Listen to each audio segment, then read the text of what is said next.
The blizzard screamed against the iron gates of the mountain lodge like a thing alive and furious, wind that carried the cold of death itself, and at 3:47 in the morning, Aria hardly collapsed against those gates with blood seeping through her torn coat in thin dark ribbons. She was 27 years old but looked 40, her dark hair plastered to her face by freezing rain, her breath coming in ragged clouds that dissolved into the white nothing surrounding her.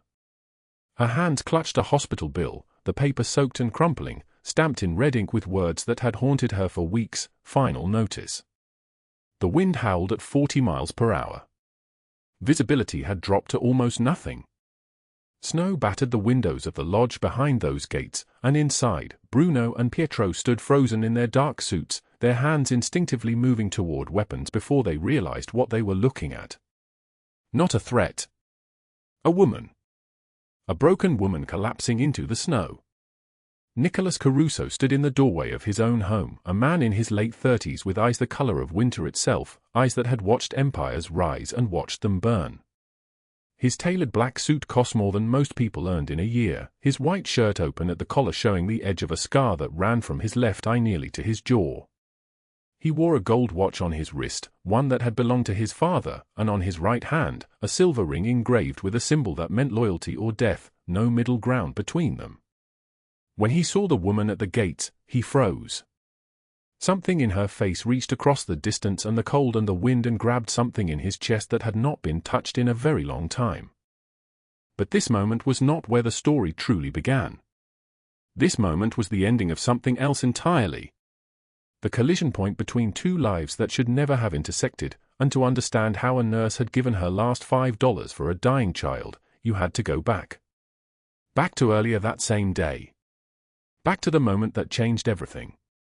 Seattle General Hospital at 2:15 in the afternoon was all fluorescent lights and the smell of antiseptic and something underneath that was fear masked as cleanliness. The donation center was a small room on the 4th floor, and Aria Hartley sat in a plastic chair with her left sleeve rolled up, her arm extended toward the needle that the nurse was preparing with steady, practiced movements. Aria's arm was thin, almost fragile-looking, the skin pale and marked with the faint bruises of someone who had given blood many times before, too many times, because the donation centers would pay you or give you a processing fee, and Aria had learned years ago that her body was the only asset she possessed that had any monetary value at all. The nurse was a woman in her 50s with kind eyes that had seen 1,000 stories like this, and she was looking at Aria with a mixture of concern and something like pity. The needle slid into the vein smoothly. Aria did not flinch. She had learned not to flinch a long time ago. The patient, the nurse said quietly, adjusting the collection bag, is 8 years old. Her name is Emma. She needs emergency surgery for a hemorrhaging spleen, and her blood type is rare, AB negative. We have had 3 donors cancel in the last 6 hours. If we do not find blood that matches, we might lose her. Aria said nothing. She watched the bag slowly fill with her blood, dark red and precious, the only thing she had that mattered. 8 years old. Someone's daughter. Someone's reason to wake up in the morning. When the donation was finished and the nurse pressed cotton against the needle site, Aria stood carefully, waiting for the dizziness to pass. It always passed. She had done this 17 times in the last 18 months. Her body had grown accustomed to giving away pieces of itself. At the processing desk, a young man with glasses was preparing the paperwork, and Aria reached into the pocket of her coat. She withdrew $5. It was all the money she had in the world. All of it. 5 single-dollar bills that she had been saving for bread and coffee and the electricity bill that was now 3 days overdue. She placed the bills on the counter and did not meet the young man's eyes. For the processing fee, she said, her voice barely a whisper. For Emma. Use it for her. The young man stared at her. The $5. Then her face. Then the $5 again. The donation itself covers the processing. You do not owe anything. You can take this back. But Aria was already walking away, her legs unsteady, her vision spotting at the edges the way it always did after giving blood on an empty stomach. She had not eaten breakfast. She had not eaten lunch. The last meal she had consumed was yesterday's dinner, a single sandwich made from the cheapest bread the grocery store sold, and a can of beans she had opened and eaten cold directly from the container because her electric stove had stopped working 3 weeks ago and she had not been able to afford to have it repaired. She did not know that Emma Caruso was the daughter of the most powerful man on the West Coast. She did not know that Nicholas Caruso, who had built his empire on the bones of his enemies and the absolute loyalty of men who would walk into fire if he asked them to, was at that very moment sitting in the hospital's private waiting area, his hand gripping the armrest of a leather chair hard enough to crack wood. She did not know that he had already ordered his men to trace every single blood donor through the hospital's database to find the person who had saved his daughter's life, the person whose blood had replaced what she had lost, the person who had asked nothing in return and expected nothing in gratitude. She did not know any of this. All she knew was that she had no money, no home of her own that she was not terrified of sleeping in, no one in the world who would notice if she disappeared tomorrow. All she knew was that somewhere in this building, a little girl was getting the blood she needed, and Aria had given it freely because that was the only kind of giving she understood anymore. Not transaction. Not debt. Just the absolute certainty that some things mattered more than survival. What she did not know was that this choice, this $5 bill, this single act of mercy offered to a stranger's child would echo across the next 8 years of her life in ways she could not possibly imagine. The afternoon sun was dying outside the hospital windows, and Aria steadied herself against a wall in the hallway, breathing slowly until the dizziness receded. She had somewhere to be. A night shift. A restaurant kitchen where the manager, a man named Douglas Hale, would make her work 16 hours for wages that he would deliberately underpay, for tips that he would steal from her pocket when he thought she was not looking, for everything she had become in the last 8 years of hiding. She did not know that her nightmare was about to transform into something far more dangerous. She did not know that $5 given freely to a stranger's child would eventually save her life. She did not know that at 3:47 in the morning, a man with a scar running from his eye to his jaw would pull her from the snow and hold her against his chest while the blizzard raged around them both, and that in that moment, everything would change, everything would shatter, and the invisible woman would finally become visible. The doors of Seattle General whispered open as she walked through them into the Seattle afternoon, and behind her, on the 4th floor, Emma Caruso received the blood that would save her, blood that had been freely given by a woman the girl would never know, blood that came from hands that had been used and broken by cruelty but still reached out to help anyway. The sky above the city was turning gray at the edges, clouds gathering from the north, and no one could have known that a storm was coming. Not just the weather. Something far darker.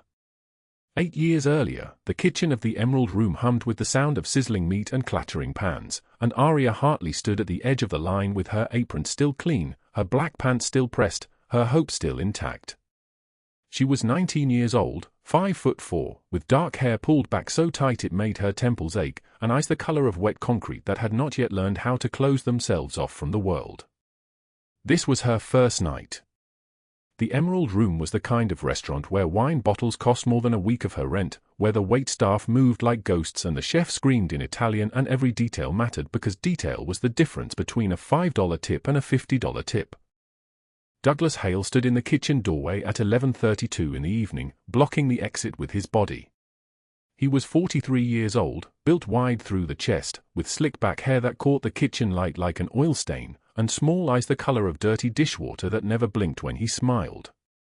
He held a stack of cash in his right hand, and his left hand was counting the bills with the slowness of a man who wanted you to watch him take what was yours. "Table 7, he said, his voice like gravel in a cement mixer. $120. Very generous people." Aria's stomach tightened. That money was hers. She had earned it by carrying plates, by smiling at strangers, by pretending to find their jokes about wine and golf interesting enough to laugh at. $120.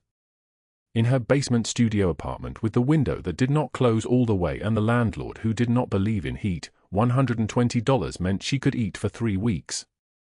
$120 meant she could buy the antibiotic cream for the rash on her wrists from washing dishes at her previous job. "I am holding this for management fees," Douglas said, and his fingers lingered too long on each bill as he counted, bending the edges slightly, making sure she watched each one disappear into his pocket. $30. $60. $90. $120 was gone. There is a coat check fee, a register fee, a station maintenance fee, he continued, and his smile expanded like a crack in ice. You understand how things work here, do you not? Aria nodded. Her voice had disappeared somewhere between her chest and her throat. Good girl, he said, and he reached out and touched her shoulder, just barely, his fingers lingering on her uniform. I think you're going to work out very well here. 6 months later, Aria's bones had learned a different language. The language of exhaustion. The language of hunger that you did not mention to anyone because mentioning it made you weak. She had been working double shifts for 3 weeks straight, 16 hours each, and Douglas had informed her that the double shift rate was the same as the regular shift rate because of the opportunity cost of training her, a phrase he seemed to have invented specifically to disguise theft. She was wiping down the bar at 1:47 in the morning when Douglas appeared beside her, close enough that she could smell the whiskey on his breath and the cologne he wore that was too expensive and too much. I need you to stay until close, he said. Close was usually 2 in the morning, sometimes later. I have already worked 16 hours, Aria said, and her voice shook. She was learning that her voice always shook now. I am very tired. Douglas leaned close. His breath was hot on her neck. If you report anything about the way things work here, I will make sure no restaurant in this city ever hires you again. I have connections everywhere. Friends in every kitchen, every dining room, every hiring manager. You will be finished. Do you understand? Aria whispered yes. Do you understand, he repeated, and his hand gripped her wrist, not hard enough to break it, just hard enough to remind her that he could. She whispered yes again, and she stayed until 3 in the morning, and her legs cramped so badly that she could barely walk to the bus stop, and when she got home to her basement studio, she lay on the floor and cried because crying was cheaper than eating. The first time Douglas cornered her in the supply closet was on a Tuesday night at 1 in the morning. The closet was narrow, lined with boxes of napkins and bottles of cleaning fluid, and the single light bulb above cast everything in a sickly yellow glow. She was reaching for napkins when Douglas closed the door behind her. The click of the lock sounded like a gun. He was very tall. 6'1", maybe 6'2", and he took up all the space in the closet. His hand was on her shoulder, and his breath was hot on the back of her neck. You understand how things work here, do you not? He said again, and this time it was not a question. This time it was a sentence she would hear for the next 8 years, a sentence that would become the architecture of her entire world, a sentence that would convince her that resistance was not just pointless but dangerous. She whispered yes. Good, he said. Good girl. The years compressed into a montage of stolen tips, of shifts that stretched past midnight, of days that began before dawn. Weeks blended into months. Months crushed into years. The abuse escalated the way abuse always does, slowly enough that you do not realize the water is boiling until you are already drowning. His hands moved from her shoulders to her arms. One night in the dry storage, his fingers left bruises on her biceps that she covered with long sleeves for 2 weeks. His hands moved from her arms to her back. One night when she hesitated to work a triple shift, he shoved her against the wall beside the kitchen, and she felt something tear in her right shoulder, a sound like fabric ripping, a pain so sharp it took her breath away. She never went to a doctor. She never told anyone. One night when she refused to stay past 2 in the morning because she had to be at her second job at 6, Douglas took a broken glass from the bar and dragged it across her back, just below her shoulder blades, slowly, deliberately, letting her feel every edge. The pain was biblical. The blood soaked through her shirt. He whispered, now you have a reason to do what I say. Now you have something to hide. Scars ran across her back in every direction, a map drawn by someone who hated her, a map that only she could see. She never wore anything that exposed them. She never showered when anyone else could see her. She convinced herself that she deserved this, that she had somehow caused it, that if she had just been prettier or smarter or more grateful, things would have been different. Douglas had told her repeatedly that no one would believe her. He had told her repeatedly that she was worthless. He had told her repeatedly that she should be grateful to him for even hiring her. By the 8th year, she had stopped remembering what she believed and what he had convinced her to believe. They had become the same thing. 3 weeks before the blizzard, Aria gathered the courage that she did not know she still possessed. It took the form of a single decision made at 4 in the morning on a Tuesday, in the parking lot of the Emerald Room, with her hands shaking so badly that she could barely unlock her car. She walked out of the kitchen at 10 o'clock in the evening, still wearing her uniform. Douglas was in his office, and she did not tell him she was leaving. She simply left. She drove to her basement studio apartment and she packed everything she owned into 2 suitcases and a garbage bag, which took approximately 45 minutes because everything she owned fit into those containers. Her final paycheck was sitting on the kitchen counter, direct deposited into an account that only had $97 in it because Douglas had stolen from her every single week for 8 years. $97. That was everything.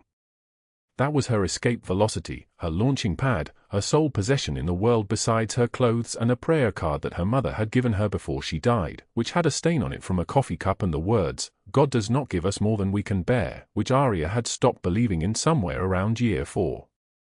She found work at Seattle General as a night nurse assistant, minimum wage, no benefits, and the only place that would hire someone without references. It was where she learned about blood donation drives, about people who gave their own blood so that strangers could live, about the mathematics of sacrifice measured in pints and time.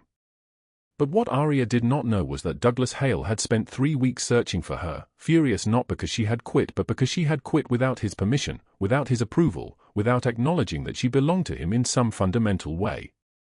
He had made phone calls. He had visited restaurants. He had driven past her old apartment building. And when he finally found her gone, truly gone, he had reached out to someone far more dangerous than himself, a woman named Victoria Ashford who had been waiting for years for an opportunity to cut into Nicholas Caruso's life like a blade into soft tissue.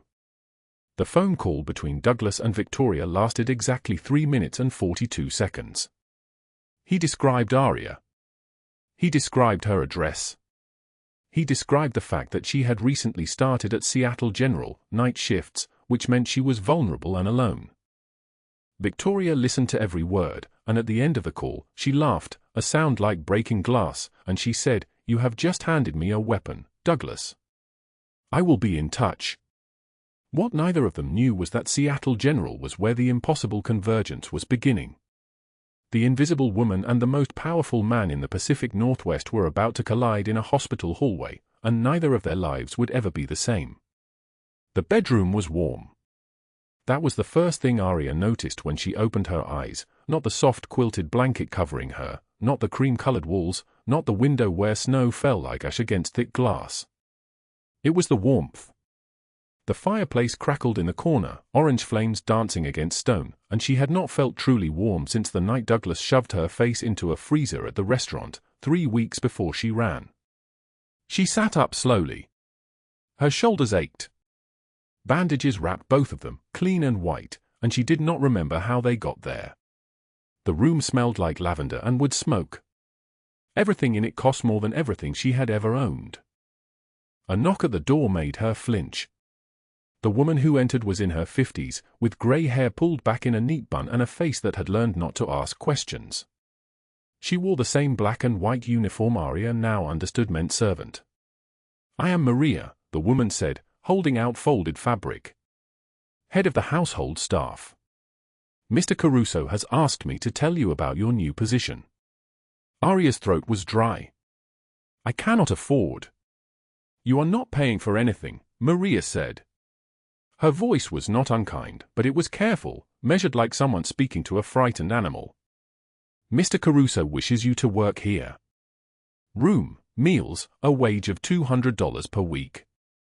You keep your head down. You do your work. You do not ask questions about the men who visit, about the phone calls, about anything you see or hear. You do not speak to the other staff unless necessary. And you will be safe here." Maria paused. "Do you understand?"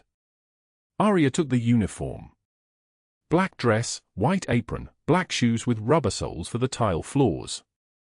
A uniform that would make her invisible. Yes, Aria whispered. At 6 o'clock the next morning, before the sun rose, Aria moved through the lodge like a ghost. The mountain estate was enormous, stone fireplaces in every room, windows that framed the snowing peaks like paintings, hallways that seemed to stretch forever. She cleaned the first fireplace on the east side, scraping ash into a metal bucket, laying new kindling with hands that shook. The lodge was coming alive. She heard footsteps, men's voices somewhere deeper in the building, the smell of coffee and bacon drifting from the kitchen. She kept moving, head down, eyes on the floor where scuffed baseboards met polished wood. By 7:30, she was in the dining room, setting plates around a long table of dark oak. 12 place settings. 12 men who would sit here and speak in low voices about things that made them dangerous. Nicholas Caruso entered, and the room changed. Not because he was taller than everyone else, though he was 6'3" with shoulders that filled the doorway. Not because of his suit, though the charcoal fabric looked tailored to his exact dimensions. It was the way the air shifted when he walked, the way every man in the room straightened, every head turning slightly in acknowledgement. He was 39 years old but looked older. His dark hair was threaded with silver at the temples. A scar ran from the corner of his left eye to his cheekbone, a pale line against his skin like a blade's kiss. He wore a white shirt unbuttoned at the collar, showing the base of his throat, and a gold watch that caught the light as he sat at the head of the table. Aria kept her eyes on the table. She poured coffee into his cup from 3 feet away, never closer, never looking at his face. That evening at 8 o'clock, Nicholas sat in his study, papers spread across a mahogany desk, when his daughter ran into the room like a small storm. Emma was 8 years old with her father's dark curls and eyes that had not yet learned to hide. She threw her arms around his neck. "You missed dinner," she said. "I had work," Nicholas replied, kissing the top of her head. Then his eyes found Aria, who was kneeling beside the fireplace, adding logs to rebuild the fire for the night. "Emma, do you know our newest staff member?" Emma turned. Aria felt the child's attention like a hand on her back. "Are you the new maid?" Emma asked. Aria stood slowly, the log heavy in her hands. "Yes, miss." "What is your name?" "Aria, miss."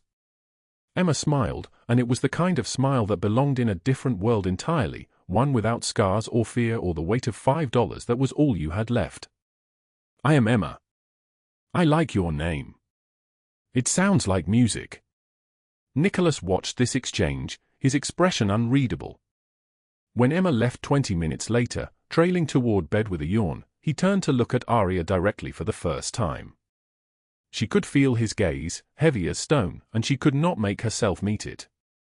At 11 o'clock that night, Aria stood in her small room in the servants' quarters, a space barely larger than a closet with a single window overlooking the dark.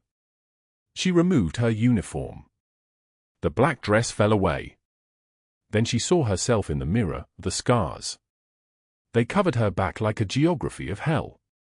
Raised lines running in every direction, some white and old, others still red and angry.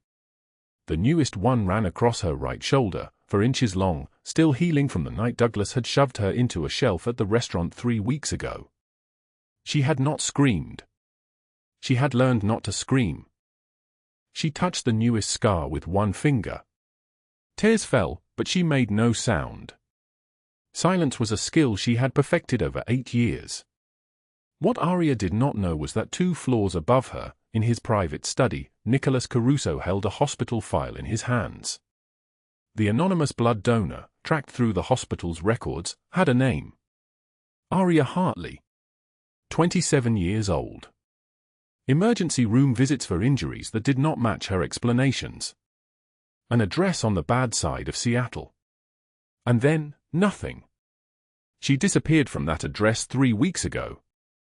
Found bleeding at the gates of his lodge in a blizzard, wearing a uniform from a restaurant that had closed 6 months before. He was piecing together a story no one had told him, a story written in the scars he had not yet seen but somehow already understood. The blizzard continued for 10 more days. The road stayed sealed. The lodge became an island, and Aria became part of its rhythm: wake before dawn, move through rooms like a shadow, tend fires, clean surfaces, disappear. On the 10th day, at 9 o'clock at night, Bruno came to find her in the kitchen. "Boss wants you," he said. Aria's heart stopped. She followed Bruno down the hallway, her shoes silent on the tile. The study door was open. Nicholas sat behind his desk. Bruno and Pietro stood by the window, their shadows long in the lamplight. "Sit," Nicholas said.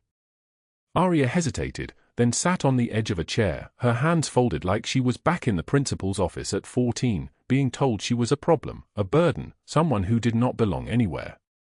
Nicholas placed a file on the desk. "I know you donated blood for my daughter.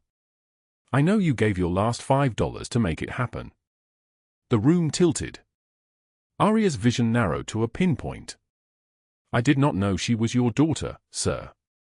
I just wanted to help." Nicholas leaned forward. His voice was not loud, but it carried the weight of an oath. "Why? You had nothing. You were starving. Why give away what you could not afford to lose?" "Because she was 8 years old and she deserved to live," Aria said, the words tumbling out like water from a broken dam. Nicholas studied her for a long moment, and his expression shifted into something she could not name. Anger, maybe. Or something older than anger. "You are not just a maid here, Aria. You saved my daughter's life. That means something in my world." His voice dropped lower. "Tell me who hurt you. Tell me about the scars." Aria's hand moved to her shoulder. The scar was there, beneath the uniform, a permanent map of that night. "No one, sir," she whispered. "You are lying," Nicholas said, but he did not push. He simply leaned back in his chair, and she could see something dangerous stirring in his chest, something cold and ancient and patient. "There is time. When you are ready, you will tell me." Bruno and Pietro exchanged a look neither had seen in 15 years of working for Nicholas Caruso. A look that meant everything was about to change. The next day, at 2 o'clock in the afternoon, a black car cut through the snow and stopped at the lodge gates. A woman stepped out, tall and elegant, wearing a coat that cost more than Aria earned in a year. Victoria Ashford moved like a blade, precise, dangerous, cutting through the lodge entrance without being invited. Nicholas met her in the hall. "What do you want?" "I heard you have a new maid," Victoria said, her smile sharp as broken glass. "Aria Hartley." "Interesting." Nicholas's eyes narrowed. "How do you know her name?" "Because Douglas Hale has been looking for her. And I found her for him." Victoria's laugh echoed off the stone walls. "He says she belongs to him. $35,000 in 3 days, or he comes to collect her himself." The phone call came that night.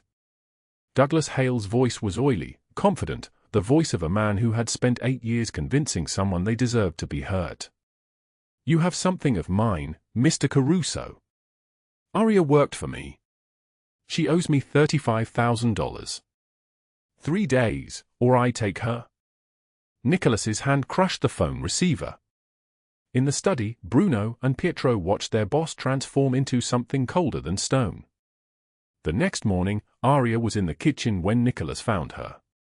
She was polishing silverware, and when she saw him, she dropped the spoon.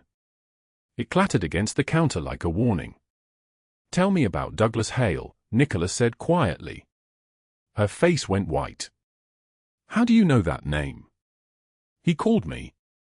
He says you owe him $35,000. Aria stood up, backing away.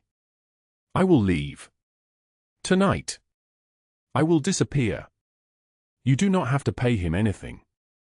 "You are not going anywhere," Nicholas said, his voice firm as foundation. "Tell me what he did to you." The words came pouring out like blood from a wound that had never properly healed. 8 years of stolen tips. Forced overtime. Threats whispered in the walk-in freezer. The night he had dragged her across broken glass, telling her she needed to learn her place. By the time she finished, she was sobbing, and Nicholas had gone perfectly still. "You are not worthless," he said, and his voice was like thunder wrapped in silk. "You are the woman who gave her last $5 to save my daughter. You are worth more than men like Douglas Hale could ever understand." Aria whispered, "Why would you help me? I am nobody." Nicholas stood up. He stepped closer. "You are not nobody to Emma. And you are not nobody to me." What Aria did not know, what neither of them knew, was that Victoria Ashford and Douglas Hale were moving forward with their plan. Infiltration in 2 days. $35,000 or Aria would disappear into their network, and Nicholas would bleed money and power trying to find her. The storm outside continued to rage. Wind howled against the windows like something alive and hungry.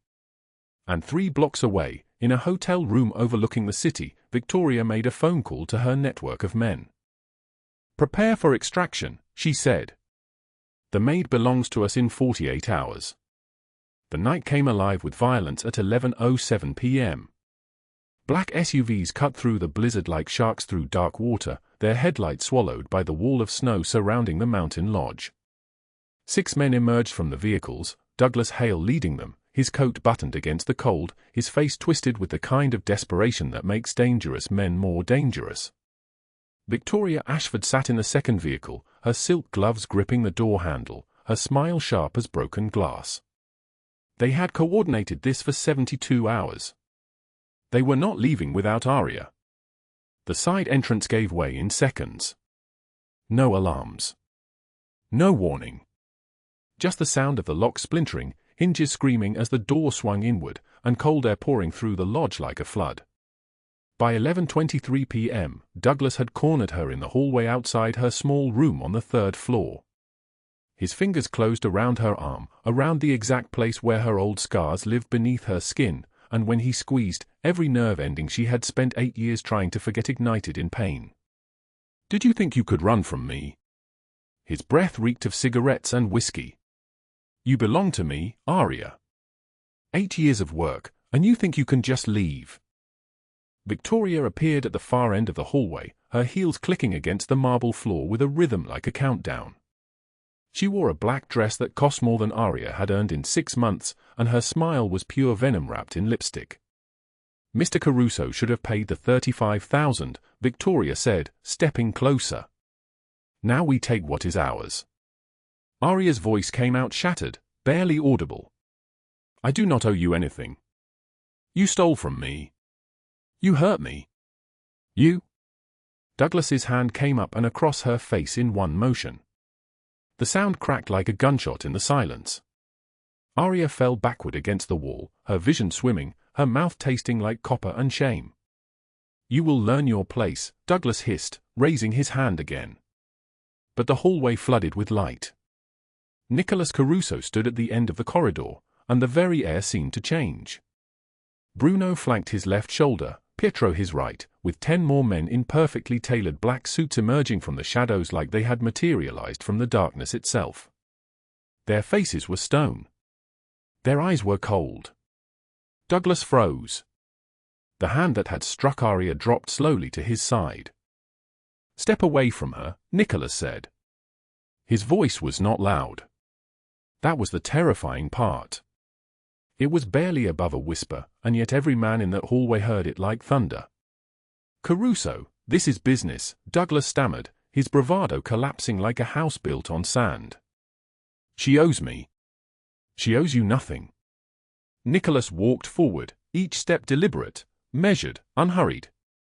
The sound of his shoes on the marble was the only sound in the universe. "You stole her wages for 8 years. You abused her. You scarred her body and tried to shatter her spirit. And then you had the audacity to come into my home and put your hands on the woman who saved my daughter's life." Douglas backed away, step by step, his hands rising in a gesture of surrender that came far too late. I have rights," Douglas said, his voice cracking. "She signed a contract." Nicholas's laugh was cold, precise, like ice breaking under a blade. "You have no rights here. You have no rights anywhere. Not anymore." Victoria stepped forward, her composure still intact, though her jaw had tightened. "Nicholas, this is a mistake. Let us negotiate. We are both reasonable people. Nicholas turned to face her, and whatever she saw in his eyes made her take a step backward. You were my partner once, Victoria. I gave you chances. I forgave your first betrayal, your second theft, even when you conspired with enemies of the family. I showed you mercy because I believed you had honor. You have proven me wrong. He gestured toward Douglas with one hand, a movement so casual it seemed almost gentle. You allied with trash like him. You planned to abduct a woman from my home. You threatened my family. You cannot do this, Victoria said, but her voice had lost its edge. I have lawyers, I have connections, I have. Bruno, Nicholas said without turning around. Bruno stepped forward, holding a tablet. When he turned the screen toward Victoria, her entire body went rigid. Federal documents. Banking records. Transaction logs. 6 months of investigation laid bare in photographs and highlighted text. The FBI has been investigating your money laundering operation for 6 months, Bruno said, his voice flat as concrete. We provided them with everything they needed. They are waiting outside right now. Victoria's face went white, not pale, but the kind of white that comes from all the blood draining away at once. The front doors exploded inward.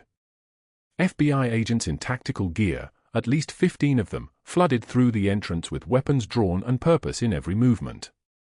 A woman in her mid-40s, with grey threading through her dark hair and a federal badge hanging around her neck, stepped forward. Victoria Ashford, the agent said, her voice carrying the weight of institutional power. You are under arrest for money laundering, racketeering, conspiracy, and trafficking. You have the right to remain silent. Anything you say can and will be used against you in a court of law. Victoria screamed. It was a raw, animal sound that echoed through the lodge, sharp enough to cut. She clawed at the doorframe as agents handcuffed her, her designer coat tearing at the seam, her perfectly styled hair coming loose from its pins. You cannot do this. Nicholas, you will pay for this. I will destroy you. I will. But her words disappeared into the night as the agents dragged her toward the vehicles. By 11:41 p.m., she was gone, locked in the back of an unmarked car, disappearing into the blizzard with nothing but her rage and the certainty of federal prison waiting somewhere in her future. Douglas Hale fell to his knees. His bravado, what little remained of it, shattered completely. He collapsed onto the marble floor, gasping, his entire body trembling like a leaf in an autumn wind. Please, he begged, tears streaming down his face. Mr. Caruso, I did not know she was important to you. I will leave. I will disappear. Just let me go. Please, let me go. Nicholas kneeled in front of him, his expression utterly devoid of mercy. You hurt her for 8 years, Nicholas said quietly. You stole her money, her dignity, her sense of safety. You made her believe she was worthless. You made her body a map of your violence. And now you beg. I am sorry. I am so sorry, Douglas whimpered, his words tumbling over each other. I will do anything. Just do not kill me. Please do not kill me. Nicholas stood, his jaw clenched. Death would be too quick, Nicholas said. Death would be far too easy, far too merciful for you. He nodded to Pietro without another word. Pietro and his men moved forward like machines, grabbing Douglas by the arms and legs. Douglas fought, thrashing, screaming, but there were 5 of them and 1 of him, and panic is no match for training and numbers. Where are you taking me? Douglas shrieked as they dragged him toward the door. Where? To the Volkov family, Pietro said, his voice devoid of inflection. They have been looking for someone to pay for the shipment that Victoria stole last year. Consider yourself their payment. Douglas's scream split the air like something dying. No. No, please, not them. They will kill me. Eventually, Pietro said as they threw Douglas into the back of a black van. The doors slammed shut. The engine roared to life.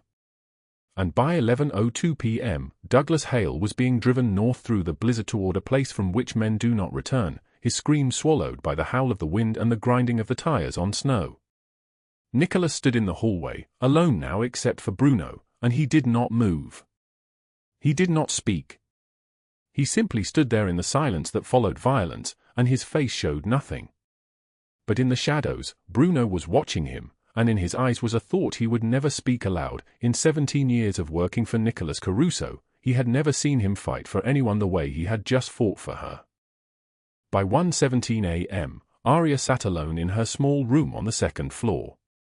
The entire weight of 8 years came crashing down on her like the ceiling of a tomb being sealed. Her hands shook as she stared at her reflection in the mirror, hands scarred and rough, a face that had aged beyond its years, eyes that held too much knowledge of pain. She thought of the gunshots she had heard downstairs. The screaming. The sound of vehicles disappearing into the night. And she understood what it meant. Nicholas had destroyed his enemies for her. He had called the FBI, destroyed his former partner, and sent Douglas to his death because Douglas had hurt her. And in that moment, something cold and terrible crystallized in her chest. She was not worth this. She could never be worth this. She was nobody, and nothing, no matter how much he claimed otherwise, could change that fundamental truth. She brought danger with her. She brought ruin.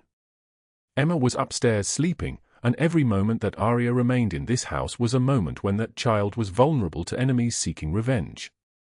Aria took a piece of paper from the desk. Her handwriting was shaky, the words coming slowly, painfully, like blood from a wound. Nicholas, she wrote, I have feelings for you that I have no right to feel. But I cannot stay. I will be the ruin of everyone I love. I am leaving tonight. Do not try to find me. Let me disappear where I belong. Emma will be safer. You will be safer. I am sorry. She folded the letter and placed it on the dresser. Then she put on her coat. By 1:33 a.m., she was at the front door, her hand on the cold metal of the handle, and the wind beyond was howling like something alive and hungry. The blizzard raged with such fury that she could barely see the steps in front of her. The temperature had dropped to 12 degrees. Snow was falling so thickly that the world beyond the porch had become a void of white and darkness. She stepped out into it. The cold hit her like a physical assault, stealing her breath, freezing her tears before they could fall. The wind was a living thing, tearing at her coat, trying to push her back toward the warmth of the lodge. But she pushed forward, one step at a time, deeper into the white nothing. This is better, she whispered to herself. They will be safe without me. Behind her, the lodge disappeared into the storm. Ahead of her was only white and darkness and the promise of disappearing forever into the cold. But then she heard a voice. Aria. She turned. Nicholas stood in the doorway, her letter in his hand, his cashmere coat hanging open over his shoulders. He was not wearing gloves. He was not wearing a hat. He stood in the blizzard as if the cold could not touch him, and his eyes were burning. He stepped out into the snow. He walked toward her through the white nothing, each step deliberate, the letter trembling slightly in his hand, and when he reached her, he did not speak. He simply wrapped his arms around her, pulling her back toward the warmth of the lodge, toward safety, toward the place where she belonged. And in that moment, Aria understood something that would change everything about how she understood mercy, how she understood survival, how she understood the difference between being wanted and being loved. The blizzard had turned the world into a void of white and darkness. 12 degrees. Wind that howled like something alive and hungry. Snow falling so thickly that the lodge behind her had already disappeared into the storm. Aria Hartley stood at the edge of the porch in her thin coat, her farewell letter trembling in her frozen fingers, and she took one more step toward the white nothing. This was mercy, she told herself. This was the only choice that made sense. If she disappeared into the cold, Nicholas would be safe. Emma would be safe. They would mourn her, perhaps, but they would live. And living was all that mattered. The cold hit like a blade wrapped in ice, stealing her breath, freezing the tears before they could fall. She pushed forward into the darkness, one step at a time, deeper into the howling wind. Behind her was warmth and light and a man who had destroyed empires for her. Ahead was only white and the promise of vanishing forever. Then she heard his voice cutting through the storm. Aria. She turned. Nicholas Caruso stood in the doorway of the lodge, silhouetted against the firelight inside, her letter in his hand. He was not wearing gloves. He was not wearing a coat. The cashmere overcoat that cost more than a year of her old salary hung open across his shoulders, and the snow was already collecting in his dark hair, melting against the scar that ran from his left eye to his cheekbone. But it was his eyes that stopped her. They were burning. Not with anger. With something deeper. Something that looked like desperation. He stepped out into the blizzard. Each step was deliberate, measured, the way he moved through every moment of his life.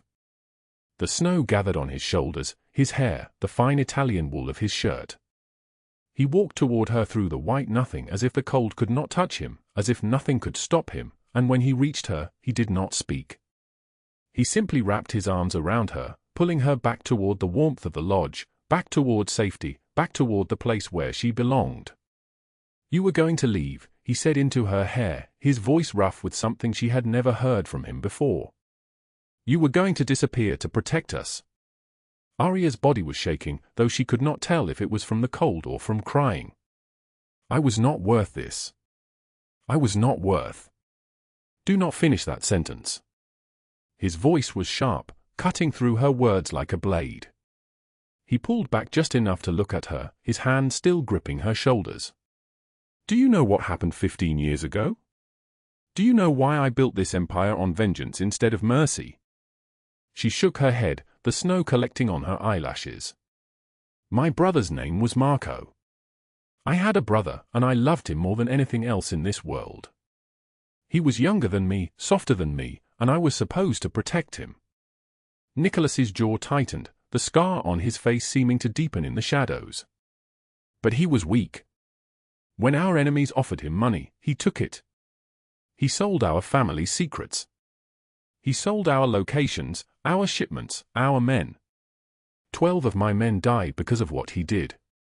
The wind tore around them, but Nicholas did not move. He stood there in the snow, holding her, his eyes burning. I found him 3 days later. He begged for mercy.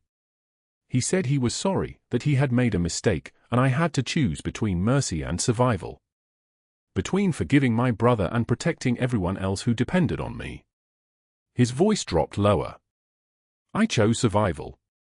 I handed him to the people he betrayed, and I have lived with that choice for 15 years. Aria reached up and touched his face, her cold fingers tracing the scar. Nicholas? For 15 years, I believed that mercy got people killed. I believed that kindness and strength could not exist in the same person. And then you gave your last $5 to save my daughter, a child you had never met, when you were starving yourself. He looked at her, and tears were freezing on his face now too. You showed me that mercy and survival can exist in the same heart. You showed me that I am not just a weapon. I do not know how to be strong, Aria whispered. I let Douglas hurt me for 8 years. I never fought back. You fought back by leaving. You fought back by surviving. And you fought back by saving Emma when you had nothing left to give. His hands moved to her face, brushing the snow away. That is the strongest thing I have ever seen. You are not a burden. You are not a danger. You are the woman who reminded me that I am allowed to be more than what I was built to be. The blizzard raged around them, indifferent and cruel, but inside the circle of his arms, Aria felt something shift. Something that had been broken for 8 years began to thaw. I am afraid, she whispered. So am I, he said. But we will be afraid together. He led her back into the lodge, back into the warmth and firelight. The door closed behind them, shutting out the howling wind. At 2 in the morning, Nicholas wrapped a blanket around her shoulders and sat beside her by the fireplace. The flames cast dancing shadows across his face, making him look almost gentle, almost human. Emma ran into the room, barefoot, her small face confused. "You were going to leave?" she asked, her voice small and lost. The child was 7 years old and had already learned that people left. Her mother had left. Teachers left. Even Nicholas's men came and went like ghosts. Aria touched Emma's hair, her fingers lingering on the soft strands. "I thought it was the right thing to do." Emma shook her head with the certainty of a child. "You belong here with us. You cannot leave." Nicholas met Aria's eyes over his daughter's head, and for the first time since she had known him, he smiled. It was a real smile, not the dangerous curve of a man issuing threats, but something vulnerable and true. And in that moment, Aria understood that she had been saved not once but twice, first from the cold, and now from the belief that she was unworthy of being saved at all. 3 months later, the blizzard had passed. Spring arrived in bursts of green and gold, the mountain roads clear, the world returning to something like normal. Aria no longer wore the black and white maid uniform. She worked as Emma's private tutor and companion, sitting with the child in the garden at 10 in the morning, teaching her the names of flowers that grew in the mountain soil. Nicholas watched from the terrace, his 2 oldest lieutenants standing nearby. Bruno, who had been with him for 12 years, spoke quietly. "She is good for you, boss. Good for Emma. We have not seen you this calm in years." Nicholas nodded, his eyes still on the woman and the child. "She gave her last $5 when she had nothing. She taught me that kindness is not weakness." Pietro, scarred and grey at the temples, added, "Victoria Ashford received 40 years in federal prison. Douglas Hale has not been seen since we delivered him to the Volkovs. The streets say he is dead, but no one has found a body." Nicholas's expression went cold. "Good. Let him be a ghost story. Let every man in this city know what happens when they try to take what belongs to me. And let them know that I no longer measure worth in dollars and vengeance. I measure it in loyalty and survival, and this woman survived what would have destroyed anyone else." That evening at 7 o'clock, Aria found Nicholas in his study. She sat across from him, no longer afraid to take up space in his world. "The $35,000, she said quietly. "You never paid it. You destroyed Douglas and Victoria anyway." "Why?" Nicholas leaned back in his chair, his fingers steepled. "The amount did not matter. What mattered was that he tried to own you. He tried to make you believe you were a transaction, something to be bought and sold. And you are not. You are a woman who gave everything to save a child you did not know. You are worth infinitely more than any number." Aria's eyes filled with tears. "I spent 8 years believing I was worthless." Nicholas stood and walked around the desk.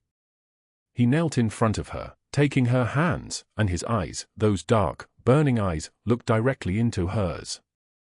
"Then let me believe it for you until you can believe it yourself. These scars are not a map of hell. They are a map of survival. And survival is the strongest thing in the world." At 9 o'clock, the 3 of them sat together by the fireplace. Emma fell asleep on the couch, her head on Aria's lap. Nicholas covered his daughter with a blanket, then sat beside Aria, his hand finding hers. Outside, the last of the winter snow melted, and the world began again. "The storm will pass," Nicholas said, his voice steady and sure, "and you are far stronger than you think. If this story moved you, hit that like button right now. Share it with someone who needs to hear that kindness is never wasted and survival is never weakness. Subscribe because tomorrow we have another story that will break your heart and put it back together. Drop a comment telling us what you would have done in Aria's place. Would you have given your last $5 for a stranger? Let us know below. Thank you for staying until the very end. Goodbye, and we will see you again in the next video.